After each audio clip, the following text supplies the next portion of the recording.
Hey, this is Brian with Big Iron Guitar, and I just wanted to walk you through how I use Ableton in a worship setting and especially in a live setting. So let's get into it. I just wanted to kind of show you the finished product first. This is my template that I use, and if you'll notice, I try to get everything as nice and neat and organized as possible. I also do some color coding and that sort of thing.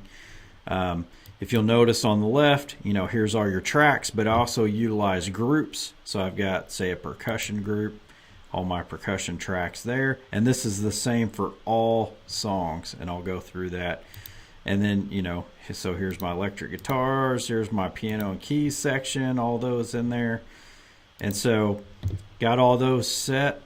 And then the way I have this set up is I have all the songs that I use, and I'll clean these out ever so often, but these are all the songs that I have in my catalog right now. And so I go through and I get these the way I want these. And let me start by saying what you're looking at now is actually the session view of Ableton, and this is what you want in a live situation. So basically each row over here or scene can either be a song, or as you'll see how I have it set up, I actually have it split into sections of the song, and there's a plug-in in another video that we'll talk about that. Go watch the video on the basics and setup of Ableton for worship, and it talks about the follow plugin by Isotonic Studios that will allow it to move between all the different scenes as you go through it. But this is, you got to think of this view as, you've already done your arrangement of the song. You've sliced it up however you want the song. You get it exactly the way you want the song. You get fades, all the stuff that you want. And then once you get that set up, then you put it in here, and now it's just ready for a live setting. There's no more arranging the song. If you look here, I've got this song live. It's exactly the way I want it. Now, I can go and do another arrangement if I want to, but I would just import that in as, say, arrangement 2 or something like that. So, I get the song exactly the way I want it. And then what I have here is I have set up just an area called Song Archive, and it goes, if I scroll all the way to the bottom, so everything here, this is every song that I've done an arrangement on and that I use in a live setting. So just to kind of show you, when I get ready to, let's say I want to do a set either for a Sunday morning or, like a Wednesday night for youth. So what I do is I created this section at the top called Set List. And so, then I just start grabbing songs. So, let's say I want to do Chain Breaker. So I'm going to grab that song. I'm just going to highlight everything, copy. I come up here in my set list, and I'm just going to paste that in. So now I've got my first song, and it's ready to go. I still got the song down here in my catalog, but now I've actually just made a copy of it up here in my set list that I can use. So now if I just want to come up here and, just play the song, I can do that. So the song is still down here. I still got a copy of it. I basically just, it's in my catalog, but I've made a copy of it up here in the set list. So, now I've got it where I can actually play this song, or if I want to go grab another song, if I come down here and I want to do Death Was Arrested, I can copy that song. And come in here and paste that in. So now I got 2 songs, and I try to be mindful of the keys and make sure they go between each other. But I got 2 songs, and so if I were to click this now, and let's say I go over here to like tag and end, it will actually just flow right into the next song.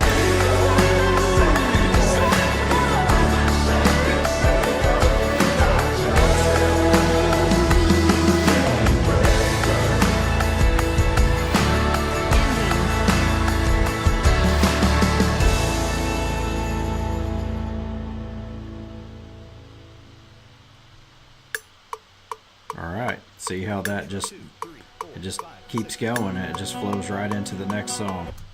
So you can see this is a great way to just very quickly be able to, just grab songs out of your catalog and just quickly put those up here and build a set. So, if you want 3 or 4 songs, you just throw those up here and you're ready to go. Now, I want to talk about, there's a couple of reasons why I set this up this way, where instead of just one song per row or per scene is what this is called, and I actually do the different sections of the song, there's a couple of reasons why I do that. One is you could, in theory, now I don't do this, but you could in a live scenario, because you could set up triggers for any one of these. So in Ableton, you've got, you can set up keystrokes. So, if I want to set, chain breaker, I want to hit a 1. See how it pops in that 1. And so then if I turn this back off, if I just hit 1. 1, 2, 1, 2, 3, 4. So see that you can set up those keystrokes to do that, or I actually use a MIDI foot controller, and anything, if I hit this MIDI, anything here I can actually trigger from a foot switch, which is how I do it. So theoretically you could trigger all these different things. So in a live situation, let's say you're on the verse, and then you're playing the verse and you want to go down to the bridge. Okay, now I want to go back to the chorus. So you could do that. You would probably have to change the tracks a little bit to, make them a little more uniform, where, chorus 2 is probably a little heavier than chorus 1 usually. If you got them all uniform, you could switch between that in a live setting, especially with your live instrumentalists, and make that work. We don't do that, but you could definitely do that. So that's one reason why. The other reason is obviously in a rehearsal situation, it comes in handy. And again, you could do triggers, like I could have my MIDI foot controller, and as we're rehearsing the song, somebody says, hey, I want to hear the bridge again. I hit my button on the foot controller, boom, I'm in the bridge or the chorus or whatever. So you can obviously see how this would be very beneficial in a rehearsal situation. If you had the entire song on just one row, it would be a little more difficult to do that. So, and then kind of another reason why this is very beneficial is probably the biggest reason for me, and that is, okay, so it's easy to get your songs up here. We got 2 songs, and it's easy to do that. But when you're doing a worship set, a lot of times the biggest piece of that is transitioning from song to song, or if you're going to have a point where you're going to pray or you're going to read some scripture or something like that, you want to have some transitions set up, especially if you don't have anybody playing keys. So the way I do that, and the way this is beneficial, is, so I've got this group for ambient, and I'm going to expand this. And so I like to put pads in to go in between songs. And so here's what I mean. So we're in the key of A. So if I go down here in my song archive, I've actually got some pads for all the different keys. Like if I just hit this, it's just a pad in the key of A. And I've got it set up to where when I stopped it, you notice how it tailed off. It didn't just end abruptly, which is what you want. And the way I did that is in Ableton, there's actually all these audio effects. And so what I did, and we can view this. So for this particular column, and I did this. So I actually used a reverb and I pulled it in and I just set it to tail off. Pretty easy to do, and you can kind of play around with that. But so basically now, you know, when I play that and then I end it, I'll do this again, and then I stop it and it just tails off. That way it sounds a little more natural. So what I can do is I could actually, you know, one thing I can do is I can copy this, and let's just say I want to have a pad. Like let's say I want to read a scripture at the end of this song. So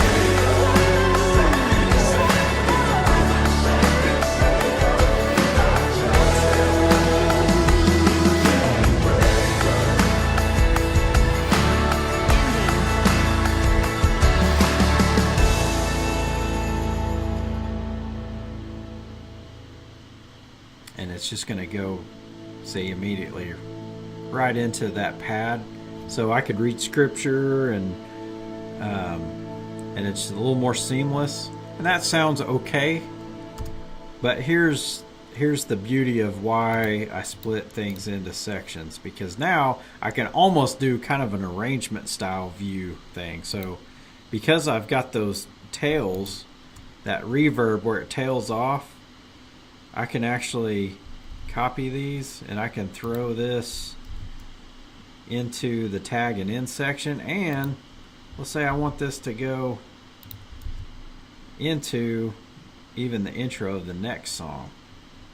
So let's say that song is just finished, and then, well, I'll play this because you won't be able to hear it as much because the volume on the track is a little higher, but when I get to this tag and end, it's actually kicking in these pads too, and they're kind of riding underneath. But when the volume of the main tracks come down, you can hear them come in and then go right into this pad track that I have here. So here's this.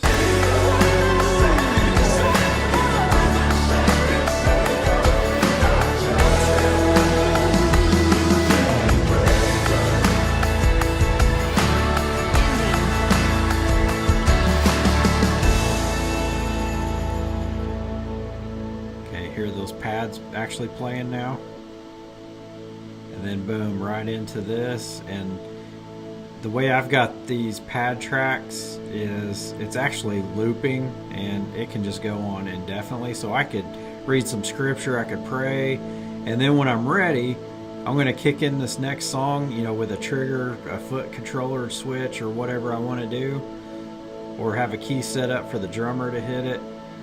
And then if you'll notice, it'll just continue playing the pads too. Here we go. See, it's still playing pads and it just flows.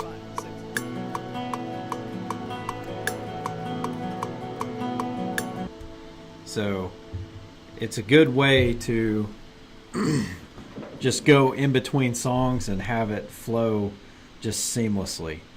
So that's how I use it, and it just seems to work really well. And even if you're switching keys, you know, let's say after that song, so we end that song, it's in the key of A. So as soon as it ends, I want those pads to play, and let's say I got to get over to the key of D. Another thing that I like to do is on my foot controller, I've got some pads at the top, or some buttons at the top, that I just actually put a label on, like the key, and all it is for these pads. And so I've got one for the key of A that's linked to this, and one for the key of D. And so let's say that song ends and it automatically kicks into this pad. Well, you know, if somebody's talking or whatever, I can then, because it tails off, I can switch. And now I'm in the key of D. And I could transition that into a song like a live that's in the key of D. See, if I do that and I hit this,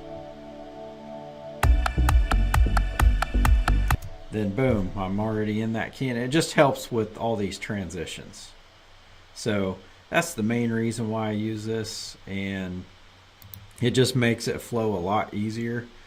So, and then I'll show you, because I want to go ahead and clean this up. But you know, once I get that done, like let's say I've, you know, played the set, and you know, and usually when I go clean this up is when I'm getting ready for the next set. So let's say I did this last week and I want to do this week. Well, then I just come in here and I grab all this and I just delete it.